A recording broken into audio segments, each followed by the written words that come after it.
De voorbereidingen voor het Jeugdprinsenbal van 2013 zien al in volle gang. Muziek is chic is het thema dit jaar. En wie anders kan de prins of prinses het beste uitkomen dan onder de begeleiding van een band. Voorzien bij de eerste repetitie.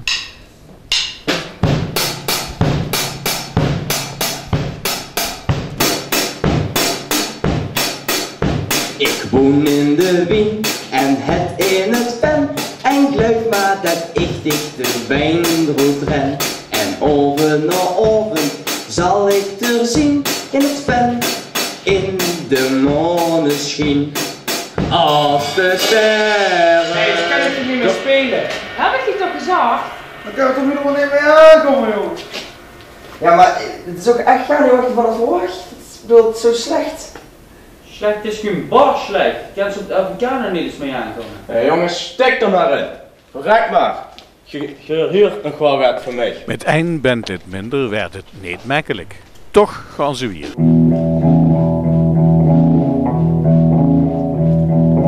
Weine nicht, wenn der Regen fällt.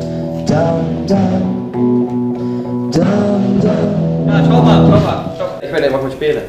Nee, laat maar zitten. Die heb ik genoeg in. Hoi. Ik vind het vooruit van anders moeten spelen. Wat? Wat moet ik gewoon vallen? Ga toch weg, man.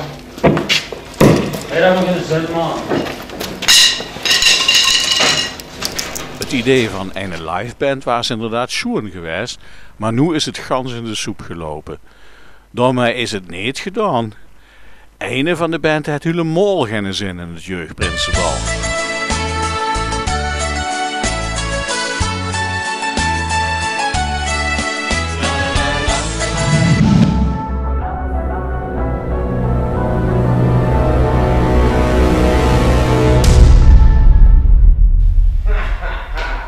Zonder herrie geht de herriemeter echt niet open. Er is al nemens uit de nieuwe jeugdprinses van 2013 is geworden. Wilt je weten wie het afloopt en of de hoogheid echt uitkomt? Kom dan op 11 januari naar Café Ronkenstein.